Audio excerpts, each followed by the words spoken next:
हम आपके लिए हमारे इस चैनल पर ऐसे ही सच्ची घटनाओं पर आधारित कहानियां लाया करेंगे। हमारे चैनल को सब्सक्राइब करें। रात का समय था। घड़ी में ठीक 2:13 हो रहे थे। पूरा घर खामोश था। सिर्फ दीवार पर लगी घड़ी की टिक टिक सुनाई दे रही थी। नेहा अपने कमरे में गहरी नींद में सो रही थी। तभी अचानक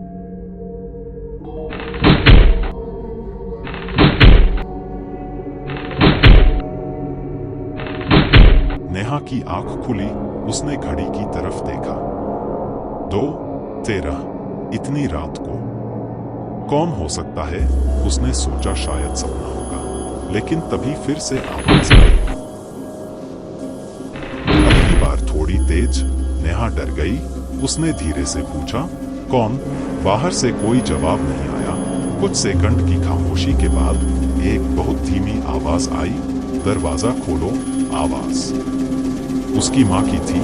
नेहा चौंक गई। माँ तो दूसरे शहर गई हुई थी। फिर ये आवाज, उसका दिल जोर जोर से धड़कने लगा। उसने हिम्मत करके दरवाजे के पास जाकर चिरी की होल से बाहर देखा, लेकिन बाहर कोई नहीं था।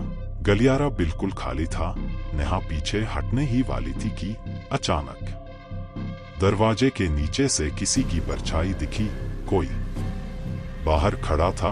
अब आवाज फिर आई, इस बार थोड़ा गुस्से में, नेहा दरवाजा खोलो, मैं हूं। नेहा की सांसें तेज हो गईं।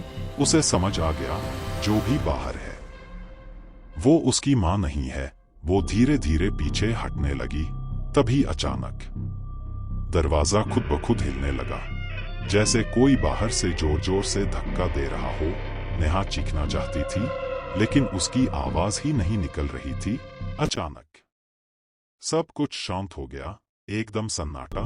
नेहा ने सोचा शायद वो चला गया, लेकिन तभी उसके पीछे से एक ठंडी सांस उसकी गर्दन पर महसूस हुई और एक फुसफुसाहट, मैं तो अंदर आ गया। नेहा का पूरा शरीर जम गया। उसने धीरे धीरे पीछे मुड़कर देखा, और जो उसने देखा, उसकी आंखें डर से फट गईं। वही चेहरा, उसकी माँ का, लेकिन आंखें पूरी काली, चेहरा टेढ़ा और एक डरावनी मुस्कान। नेहा जोर से चिल्लाई और बेहोश होकर गिर गई। सुबह पड़ोसी ने दरवाजा तोड़कर अंदर प्रवेश किया। नेहा फर्श पर पड़ी थी, लेकिन उसके चेहरे पर एक अजीब सी मुस्कान थी और दीवार पर खून से लिखा था 2:13। दरवाजा मत खोलना। उस दिन के बाद उस घर में जो भी रहने आता, हर रात ठीक 2:13 पर उसे भी वही दस्तक सुनाई देती और एक आवाज, दरवाजा खोलो।